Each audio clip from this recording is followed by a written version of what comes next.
इस्तकबाल है आपका। उम्मीद है कि सब बखैर व आफियत से होंगे। मुंशी प्रेमचंद का मशहूर मारूफ अफसानवी मजमुआ वारदात। अफसाना बदनसीब माँ प्रेमचंद, हिस्सा नंबर 1। पंडित अजूदिया नाथ का इंतकाल हुआ तो सबने कहा ईश्वर आदमी को ऐसी ही मौत दे। 4 जवान लड़के यादगार छोड़े और 1 लड़की। असासा भी काफी, पुख्ता मकान, 2 बाग, कई हजार के जेवर और 20,000 नकद। बेवा फूलमती को सदमा होना तो लाजमी था और वो कई दिन तक बेहाल रही, लेकिन जवान बेटों को सामने देखकर उसे तशफ़ी हुई। चारों लड़के एक से एक सादतमंद, चारों बहवे एक से एक फरमाबरदार। जिस वक्त फूलमती चारपाई पर लेटती तो बारी बारी उसके पांव दबाती। वह स्नान करके उठती तो उसकी सारी धोती। सारा घर उसके इशारे पर चलता था। बड़ा लड़का कामता नाथ एक दफ्तर में 50 रुपए का नौकर था। दूसरा उम्मा नाथ डॉक्टरी पास कर चुका था और कहीं मतलब खोलने की फिक्र में था। तीसरा दयानाथ बीए में फेल हो गया था और अखबारों में मज़ामीन लिखकर अपना जेब खर्च निकाल लेता था। सबसे छोटा सीतानाथ चारों में ज़हीन और होनहार था और इमसाल पीए अव्वल दर्जे में पास करके एमए की तैयारी में मसरूफ था। किसी में वो लाउबालियां न थी, न फजूल खर्चियां, न कम अंदेशियां जो वालिदैन को जलाती हैं और खानदान को तबाह करती हैं। बढ़िया घर की मालिकन थी। अगर कुंजियां बड़ी बहू के पास रहती थी, फूलमती में वो हुकूमत पसंदी न थी जो बड़े बुढ़ापे को सख्त गैर बना दिया करती है। मगर उसकी मर्जी के बगैर कोई लड़का नाश्ता नहीं मंगा सकता था। शाम का वक्त था। पंडित जी को मरे आज 12वां दिन था। कल 13वें है। बरहम बोझ होगा, बरादरी की दावत होगी, उसी की तैयारियां हो रही थी। फूलमती हुजरे में बैठी देख रही थी कि पलेदार बोरों में आटा लाकर रख रहे हैं, घी के टीन आ रहे हैं, सब्जी के टोकरे, शक्कर की बोरियां, दही की मटकियां सब चली आ रही है। महाब्रह्मन के लिए दान की चीजें लाई गई, बर्तन, पलंग, बिस्तर, कपड़े वगैरह, मगर फूलमती को कोई चीज नहीं दिखाई गई। हस्बे ज़ाब्ता सब चीजें उसके पास आनी चाहिए थी। वो हर एक चीज को देखती, उन्हें पसंद करती, उनकी मिकदार में कमी बेशी करती, तब उन चीजों को भंडारे में रखा जाता। मगर उसे दिखाने की किसी ने जरूरत न समझी। अच्छा, और आटा 3 ही बोरियां क्यों आया? उसने तो 5 बोरियां के लिए कहा था। घी के भी 5 कैंस्तर आए, उसने 10 कैंस्तर मंगवाए थे। शायद सब्जी, दही, शक्कर वगैरह में भी कमी की गई होगी। किसने उसकी हुक्म में मदाखलत की? जब उसने बात तय कर दी तो किसी को क्या हक है कि उसमें कमी बेशी करे? आज 40 साल से घर के हर एक मामले में फूलमती का फैसला नातिक था। उसने सूखा तो 100 कहा तो 100 खर्च किए गए, 1 कहा तो 1, किसी ने मैक न की। यहां तक कि पंडित अजूदिया नाथ सब कुछ उसकी मर्जी पर छोड़ देते थे। पर आज उसकी आंखों के सामने उसकी खिलाफ वर्जी की जा रही थी। वो उसे क्यों कर बर्दाश्त कर सकती थी? वो कुछ देर तक तो जब्त किए बैठी रही, पर आखिर उससे न रहा गया। खुद परवरी उसकी फितरत सानी बन गई थी। गुस्से में भरी हुई आई और कामता नाथ से बोली कि आटा 3 बोरे लाए, मैंने 5 बोरों के लिए कहा था, और घी में 5 कैंस्तर। तुम्हें याद है मैंने 10 कैंस्तर कहे थे। कफायत को मैं बुरा नहीं कहती, लेकिन जिसने ये कुआं खोदा उसकी आत्मा पानी को तरसे तो कितनी शर्म की बात है। कामता नाथ ने मौजरत नहीं की, उज़्रे गुनाह नहीं किया, नादिम भी नहीं हुआ, फौरन तफसीर की तलाफी करने नहीं दौड़ा। 1 मिनट तो बागियाना अंदाज से खड़ा रहा, फिर बोला हम लोगों की सलाह 3 ही बोरों की हुई और 3 बोरों के लिए 5 कैंस्तर घी काफी है था, इसीलिए हिसाब से और चीजें भी कम कर दी गई। फूलमती तेज होकर बोली किसकी राय से आटा कम किया गया? हम लोगों की राय से।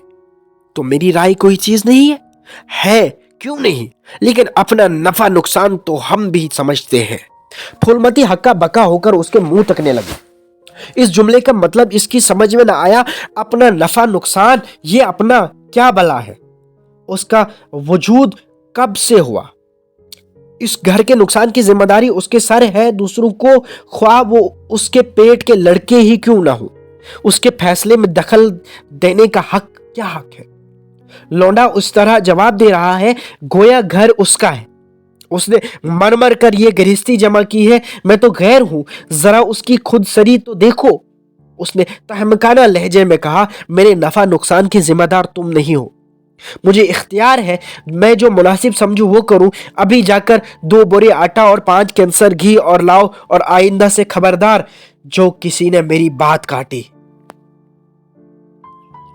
उसने अपने ख्याल में जरूरत से ज्यादा तनबिया कर दी थी और अब वहां खड़े होने की जरूरत न समझकर वो अपने हुजरे में चली आई।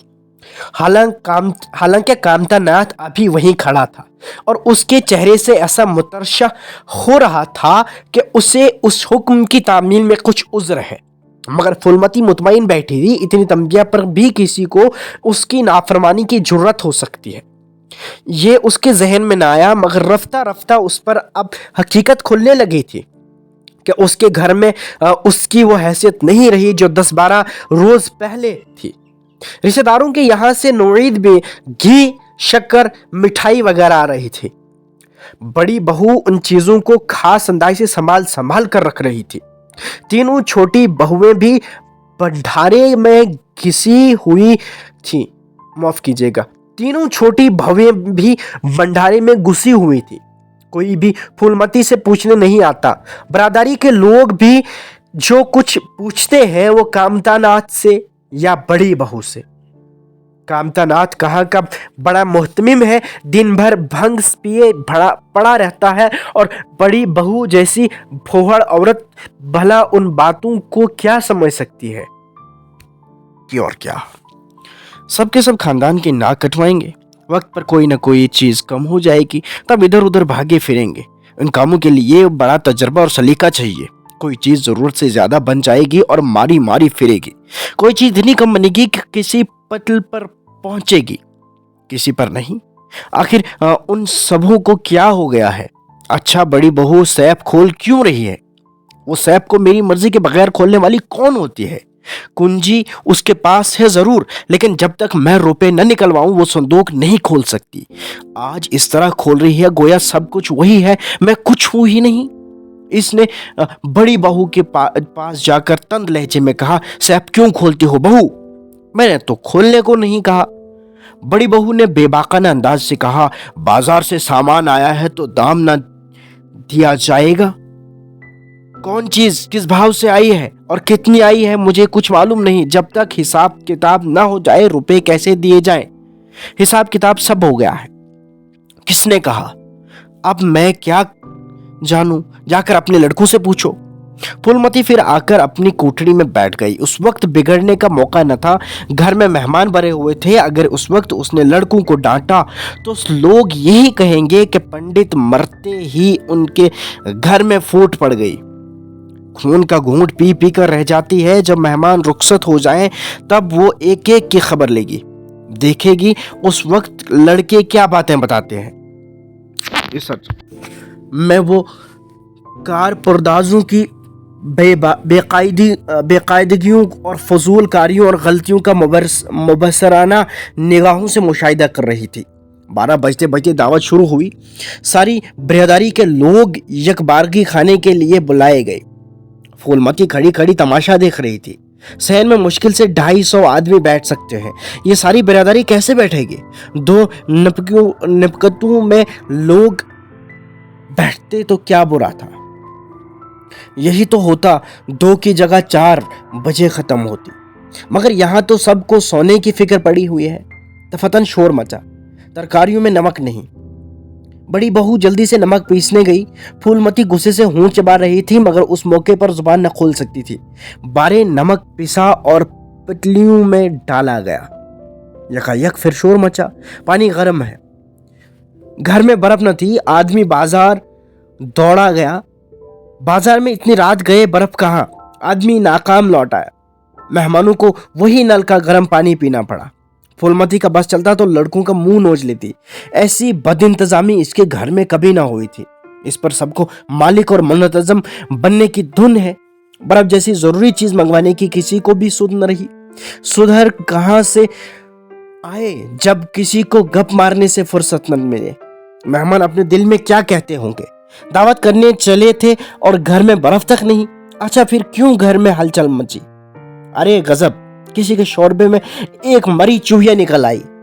या भगवान, अब तुम्हें आबरू रखियो। चूही, छी, इस फोहड़पन की भी कोई हद है। सारे मेहमान उठे जा रहे हैं, न उठे तो क्या करें। आंखों से देखकर मक्खी कौन निकलेगा। फूलमती के दिल में ऐसा उबाल उठ रहा था कि दीवार से सर टकरा ले, मगर मजनूनाना हालत में बार बार सर के बाल नोचती थी। और भागे दावत का इंतजाम करने चले थे। सारा करा धरा मिट्टी में मिल गया। सैकड़ों रुपए पर पानी फिर गया। बदनामी हुई वो अलग, अब इससे जब्त ना हो सका। मेहमान उठ चुके थे। पुतलू में खाना जूं का तू पड़ा था। चारों लड़के आंगन में नादिम खड़े थे, एक दूसरे को इल्जाम दे रहे थे। बड़ी बहू देवरानियों पर बिगड़ रही थी। उसी वक्त फूलमती शौले की तरह टूट कर आई और बोली, मुंह में कालक लग गई क्या नहीं, या अभी कुछ कसर है? डूब मरो सबके सब जाकर चुल्लू भर पानी में। शहर में कहीं मुंह दिखाने के लायक नहीं रहे। हफ्तों इस दावत का चर्चा रहेगा, मजाक उड़ाया जाएगा। तुम लोगों को कुछ शर्म हया तो है नहीं? तुम्हें क्या, आत्मा तो उसकी रो रही है जिसने जिंदगी को घर की आबरू बनाने में तबाह कर दिया। कामतानाथ कुछ देर तो खड़ा सुनता रहा, आखिर झंझला कर बोला, अच्छा अब रहने दो अम्मा, गलती हुई, हम सब मानते हैं, बहुत बड़ी गलती हुई, लेकिन अब क्या? उसके लिए आदमियों को हलाल कर डालोगी? सभी से गलतियां होती हैं, पछताने के सिवा आदमी और क्या करता है? किसी की जान तो नहीं मारी जाती। आदमी गलतियों ही से सीखता भी है तो है। बड़ी बहू ने फरमाया, हम क्या जानते थे कि बीबी नंद कमला से इतना जरा सा काम न होगा। चूहिया तरकारी में बैठी होगी, उन्होंने टोकरी को बगैर देखे भाले कड़वाओं में डाल दिया। कामतानाथ ने बीवी को डांटा, इसमें न कमला का कसूर है, न तुम्हारा न मेरा, इत्तफाक है। इतने बड़े भोज में एक एक मुट्ठी तरकारी कड़ाव में नहीं डाली जाती, टोकरी के टोकरे उंडेल दिए जाते हैं। इसमें कैसी जगहसाई और कैसी नक कटाई। तुम ख्वाब चले पर नमक छिड़कती हो। फूलमती, शर्माते तो नहीं, उल्टे और बेहयाई की बातें करते हो। कामता, शर्माऊं क्यों? किसी की चोरी की है? चीनी में चिमटे और आटे में घुन, ये सब तो नहीं देखे जाते। हमारी निगाह न पड़ी, बस यही बात बिगड़ गई, वरना चुपके से चूहिया पकड़ कर निकाल देते, किसी को खबर तक न होती। फूलमती इस कुफ्र पर इस्तजाब से बोली, क्या सबको चूहिया खिलाकर उनका धर्म ले लेता? कामतानाथ मां की तरफ निगाहें मलामत से देखकर बोला, क्या पुराने जमाने की बातें कर रही हो अम्मा? इन बातों से धर्म नहीं जाता। ये धर्म महात्मा लोग जो पितल से उठ कर गए, उनमें ऐसा कौन है जो भेड़ बकरी का गोश्त न खाता हो? तालाब के कछुए और घोंगे तक तो किसी से बचते नहीं, क्या वो जरा सी चूहिया उन सब से नापाक थे? फूलमती के पास ऐसी कट हज्जतों का जवाब न था।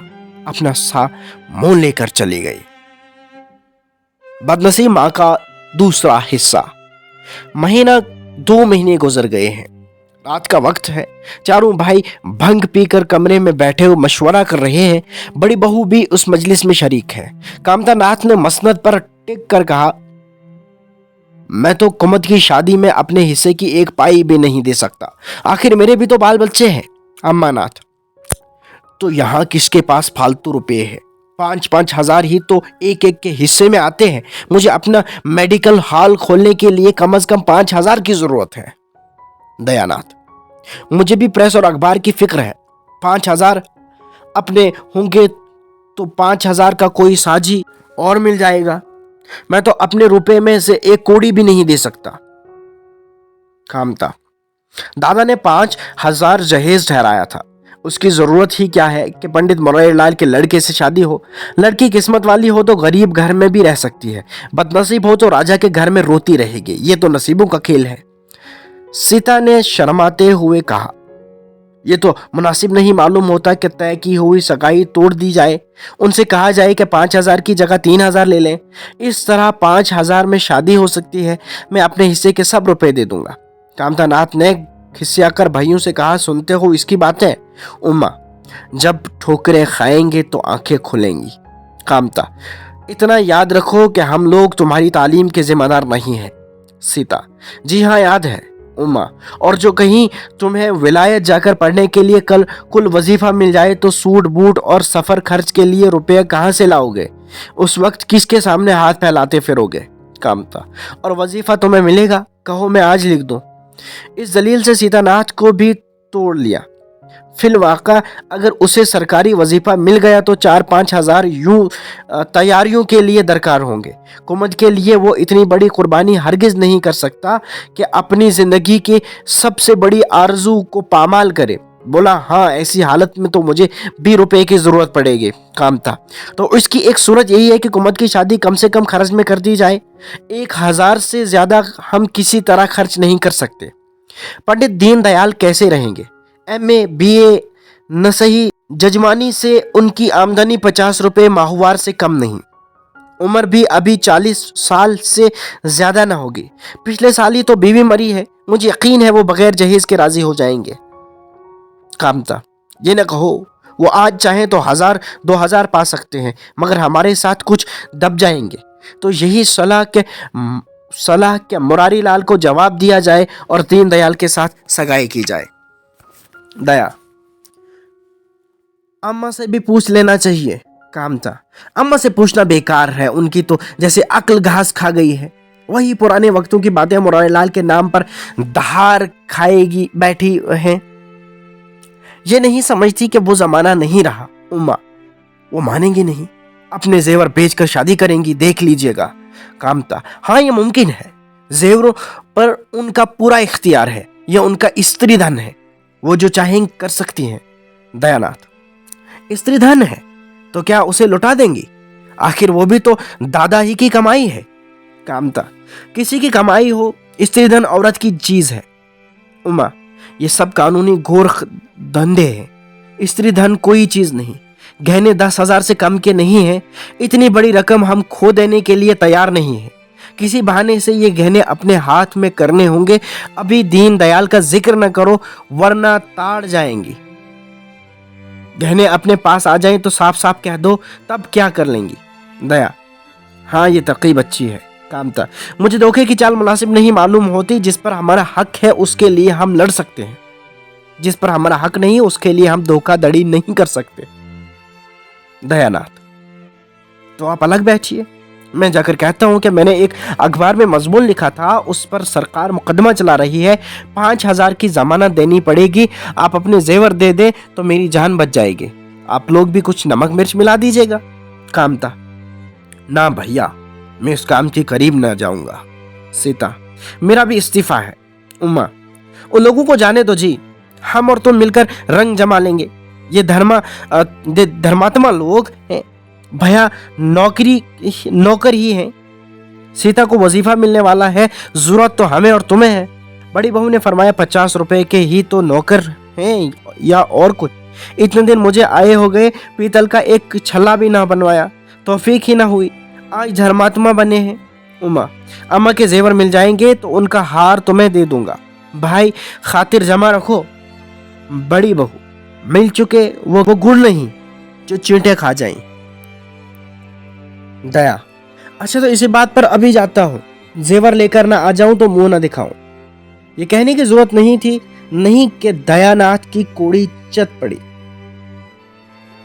ماں کا ممتا بھرا دل بیٹے کی مصیبت دیکھ کر کیوں نہ پسیجتا۔ پھولمتی یہ داستان سنتے ہی باولی ہو گئی۔ اس پر اماناتھ نے اور بھی ردا جما لیا۔ اگر صبح 10 بجے تک روپے داخل نہ ہوئے تو ہتھکڑیوں پڑ جائیں گی، بینک سے روپے تو ابھی مل نہیں سکتے، مہینوں خط و کتابت ہوگی، وراثت کا فیصلہ ہو جائے گا، تب کہیں جا کر روپے ملیں گے۔ پھولمتی کو یہ کب برداشت ہو سکتا تھا کہ اس کے زیوروں کے ہوتے اس کے بیٹے کے ہاتھ میں ہتھکڑیاں پڑ جائیں۔ سارے زیور نکال کر دیاناتھ کو دے دیے۔ اس طرح اپنی ماں کی گردن پر خنجر چلا کر دونوں ناخلف خوش بھائیوں کے پاس لوٹ آئے۔ افسانہ بدنصیب ماں کا تیسرا حصہ۔ 2-3 مہینے اور گزر گئے۔ زیوروں پر تصرف کر کے چاروں بھائی اب ماں کی دلجوئی کرنے لگے، اپنی بیویوں کو سمجھاتے رہتے کہ اماں کا دل نہ دکھائیں، اگر اس کی تشفی تھوڑی سی ظاہر داری سے ہو جاتی ہے تو اس میں क्यों कमी की जाए। चारों करते अपने दिल की, मगर माँ से सलाह लेते या ऐसा जाल फैलाते कि वो उनकी बातों में आ जाती और हर एक बात में रजामंद हो जाती। बाग का फरोख्त करना उसे बहुत नागवार गुजरता था, लेकिन चारों ने ऐसी बंदिशें बांधी कि वो उसे बेय करने पर राजी हो गई। हाँ, कुमत की शादी के मामले में बेटू से उसका इत्तेफाक न हुआ। वो कहती थी कि शादी मुरारी लाल के लड़के से ही होगी। चारों भाई पंडित दीनदयाल से करना चाहते थे। एक दिन उस बात पर तकरार की नौबत आ गई। फूलमती ने कहा, माँ बाप की कमाई में क्या बेटी का हिस्सा नहीं है? तुम्हें 10,000 का एक बाग मिला, 25,000 का मकान, 20,000 नगद में से क्या 5,000 भी कुमत का हिस्सा नहीं है? कामता नाथ ने नरमी से कहा, अम्मा कुमत हमारी बहन है और हम अपने मकदूर भी कोई ऐसी बात न करेंगे जिससे उसे नुकसान हो। लेकिन हिस्से की जो बात कहती हो तो कुमत का हिस्सा कुछ नहीं है। दादा जब जिंदा थे तब और बात थी, अब तो हमें एक एक पैसे की कफायत करना पड़ेगी। जो काम 1,000 से हो जाए उसके लिए 5,000 खर्च करना कहाँ की अक्लमंदी है। उमानाथ ने तस्हीह की। 5,000 क्यों साहब, 10,000 कहिए। दावत, जियाफत, रस्म रसूम में क्या 5,000 भी खर्च ना होंगे? कामता, हाँ ठीक है, 10,000 समझो। 10,000 रुपए एक शादी में खर्च करने की अब हमारी हैसियत नहीं है। फूलमती ने जिद पकड़कर कहा, शादी तो मुरारी लाल के लड़के से ही होगी, चाहे 5,000 खर्च हो चाहे 10,000। मेरे शौहर की कमाई है, मैंने मर मर कर जोड़ा है, अपनी मर्जी से खर्च करूंगी। तुमसे मांगने जाऊं तो मत देना। कामता नाथ को अब तलक हकीकत के इजहार के सिवा चारा न रहा। बोले, अम्मा तुम ख्वामखा बढ़ाती हो। जिस रुपए को अब तुम अपना समझती हो वो तुम्हारा नहीं है, वो हमारा है। एक एक पाई हमारी है, तुम हमारी मर्जी के बगैर उसमें से खर्च नहीं कर सकती। फुलमती को जैसे सांप ने डस लिया। बोली, क्या कहा? फिर तू कहना। मैं अपने ही रुपए अपनी मर्जी से खर्च नहीं कर सकती? कामता, वो रुपए तुम्हारे नहीं हमारे हैं। फुलमती, तुम्हारे होंगे लेकिन मेरे मरने के बाद। कामता, नहीं, दादा के मरते ही सब कुछ हमारा हो गया। उम्मा, अम्मा कानून तो जानती नहीं, ख्वामखा उलझती हैं। फुलमती की बेनूर आंखें शौले की तरह दहक उठी, चेहरा लाल हो गया। बोली, तुम्हारा कानून भाड़ में जाए, ऐसे कानून में आग लगे। मैं ऐसे लिच्चर कानून को नहीं मानती। ये कानून है कि गले पर छुरी फेरना है। तुम्हारे दादा ऐसे कोई धना सेठ न थे।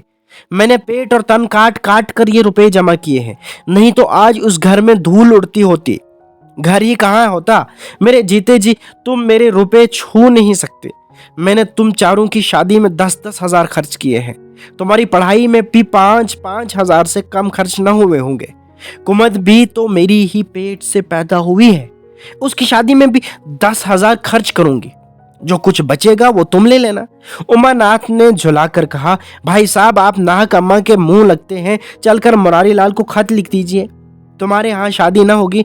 दीनदयाल के पास आज ही पैगाम भेज दीजिए, अम्मा को बकने दीजिए। ये कानून कायदा तो जानती नहीं, बेकार बहस करती हैं। फूलमती ने जब्त करके कहा, अच्छा क्या कानून है, जरा मैं भी तो सुनूं। उमा, कानून यही है कि बाप के मरने के बाद सारी जायदाद बेटों की हो जाती है। माँ का हक सिर्फ गुजारा लेने का है। फूलमती ने पूछा, किसने बनाया है ऐसा कानून? उमा, हमारे ऋषियों ने, महाराज मुन्नू ने। और किसने? फूलमती एक लम्हा खामोश रहकर बोली, तो मैं उस घर में तुम्हारे टुकड़ों पर पड़ी हुई हूं। उमा, तुम जैसा समझो। फूलमती, घर मैंने बनवाया है, रुपए मैंने जोड़े, बाग मैंने खरीदा और आज उसी घर में मैं गैर हूं। मुन्नू ने यही कानून बनाया है। अच्छी बात है, अपना घर भार लो, मेरी जान छोड़ो। इस तरह मोहताज बनकर रहना मुझे मंजूर नहीं। उससे कहीं अच्छा है कि मर जाऊं। वारे अंधेर मैंने ही दरख्त लगाया और मैं इसी का पत्ता नहीं तोड़ सकती। मैंने घर बनवाया, मैं ही उसमें नहीं रह सकती।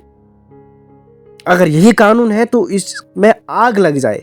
अगर मैं जानती कि मेरी ये दुर्गत होने वाली है तो सारी जायदाद अपने नाम करा लेते। चारों नौजवान पर मां की इस तंदी का कोई असर न हुआ।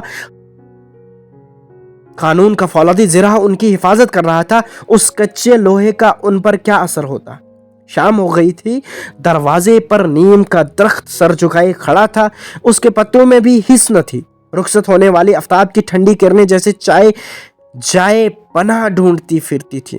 फूलमती आहिस्ता से उठकर अपनी कोठरी में चली गई। अफसाना बदनसीब मां का चौथा हिस्सा।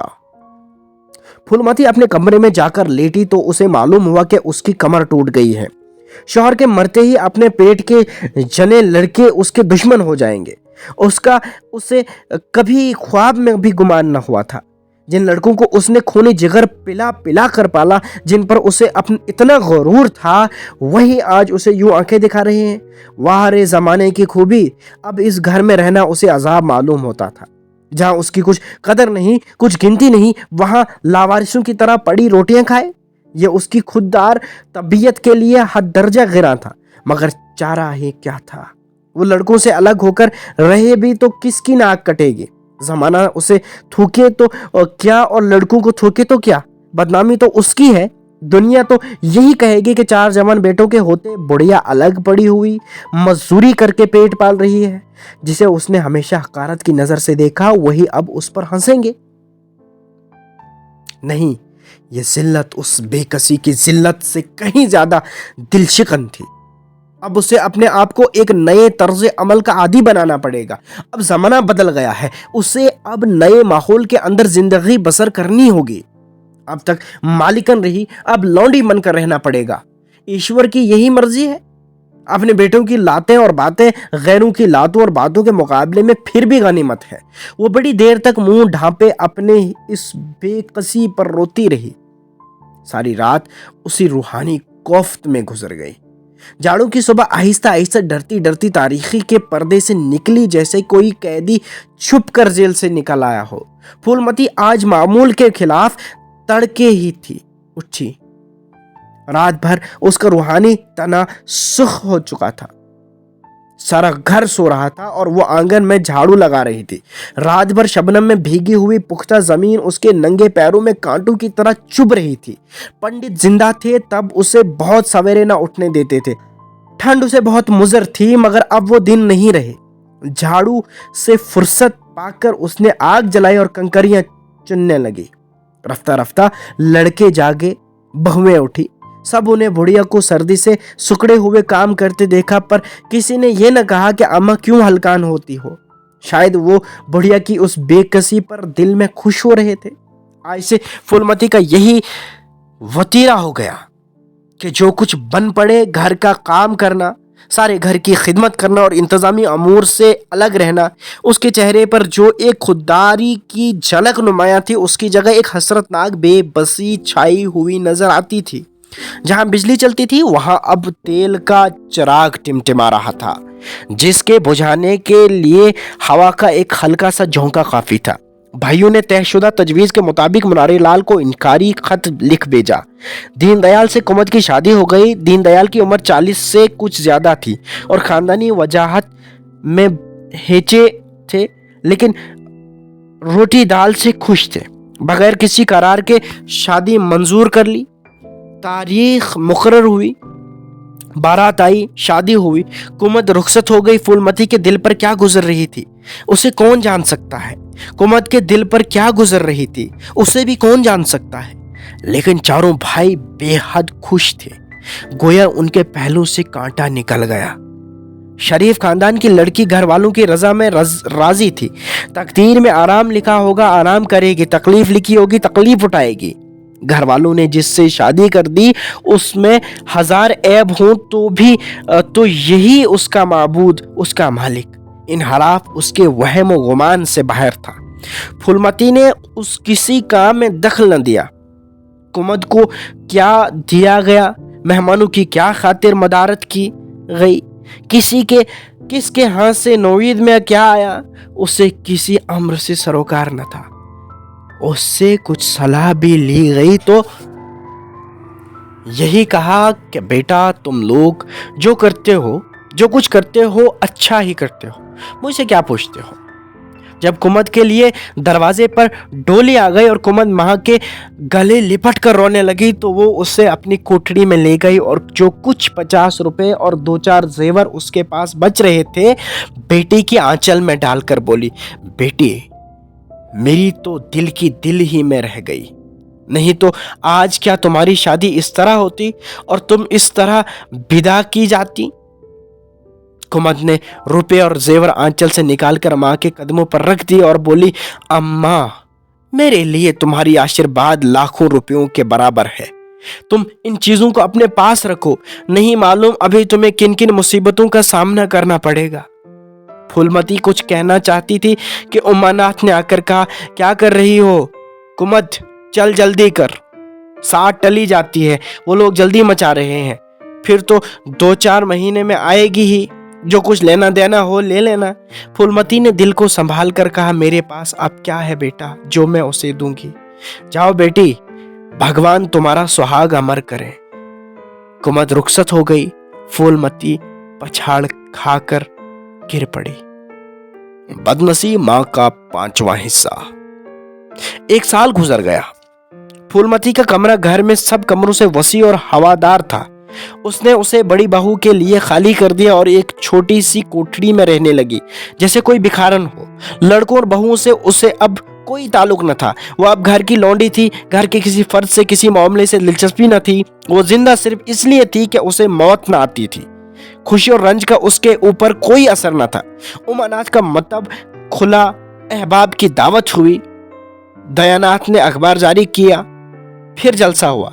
सीतानाथ को वजीफा मिला, वो विलायत पढ़ने गया, फिर जश्न हुआ। कामतानाथ के बड़े लड़के का यगुत हुआ, खूब धूमधाम हुए। फूलमती के चेहरे पर मसरत की खफीफ सी झलक भी नजर न आई। उमानाथ टाइफाइड में महीना भर बीमार रहे। दयानाथ ने एक मजमून लिखा और दफा 144 में 6 महीने के लिए जेल चले गए। उमानाथ ने एक मामले में रिश्वत लेकर गलत रिपोर्ट लिखी और साल भर के लिए मुअत्तल कर दिए गए। पर फूलमती के चेहरे पर रंज की परछाइयां तक न पड़ी। उसकी जिंदगी में किसी किस्म की दिलचस्पी, कोई आरजू, कोई फिक्र न थी। बस चौपाइयों की तरह काम करना और खाना, यही उसकी जिंदगी के 2 काम थे। जानवर मारने से काम करता है मगर खाता है दिल से। वो बेकहे काम करती थी मगर खाती थी जहर के निवालों की तरह। महीनों सर में तेल न पड़ा, महीनों कपड़े न धुलते, कुछ परवाह नहीं। उसमें एहसास सी गोया फना हो गया था। सावन की झड़ी लगी हुई थी, मलेरिया फैल रहा था। आसमान पर मटियाले बादल, जमीन पर मटियाला पानी, नम हवा सीनों में बलगम और कफ भरती फिरती थी। महरी और कहारन दोनों बीमार पड़ गए। फूलमती ने घर के सारे बर्तन मांजे, पानी में भीग भीग कर सारा काम किया, आग जलाई, पतलियां चढ़ा दी और गंगा से पानी लाने चली। कामतानाथ रोजाना गंगा जल पीते थे। नल का पानी उन्हें मुवाफिक न मिलता। कामतानाथ ने चारपाई पर बैठे बैठे कहा, रहने दो अम्मा, मैं पानी भर लाऊंगा। कहार और महरी आज दोनों गायब हैं। फूलमती ने मिठियाले आसमान की तरफ देखकर कहा, तुम भीग जाओगे बेटा, सर्दी हो जाएगी, तुम भीग रही हो, कहीं बीमार न पड़ जाओ। मैं बीमार नहीं पड़ूंगी, मुझे भगवान ने अमर कर दिया है। उमानाथ भी वहीं बैठा हुआ था। उसके मुतिब में कुछ नफा न होता था, इसलिए बहुत परेशान रहता था। बोला, जाने दो भैया, जाने भी दो भैया, बहुत दिनों बहुओं पर हुकूमत कर चुकी है, उसका खमियाजा उठाने दो। गंगा बढ़ी हुई थी, मालूम होता था समंदर है। उफक पानी के साहिल से मिला हुआ था। किनारे के दरख्तों की सिर्फ फंगियां पानी के ऊपर नजर आती थी। फूलमती कलसियां लिए हुए सीढ़ियों के नीचे उतरी, पांव फिसला, संभल न सकी, पानी में गिर पड़ी। पल भर हाथ पांव चलाए, फिर लहरें उसे नीचे खींच ले गई। किनारे पर 2-4 बंदे चिल्लाए, अरे बुढ़िया डूबी जाती है। 2-4 आदमी दौड़े भी, लेकिन फूलमती लहरों में समा गई। उन बलखाती हुई लहरों में जिन्हें देखकर ही इंसान सहम उठता था। एक ने पूछा, ये कौन बुढ़िया थी? अरे वही पंडित अयोध्या नाथ की बेवा है। अयोध्या नाथ तो बहुत बड़े आदमी थे। हाँ, उसकी तकदीर में ठोकर खाना लिखा था। उसके तो कई लड़के बड़े बड़े हैं और सब कमाते हैं। हाँ, सब हैं भाई, मगर तकदीर भी तो कोई चीज है। अफसाना बदनसीब माँ होता है यहीं पे ख़त्म, और अगले हिस्से में जिक्र होगा अफसाना शांति का। तब तक दीजिए इजाज़त, खुदा हाफिज।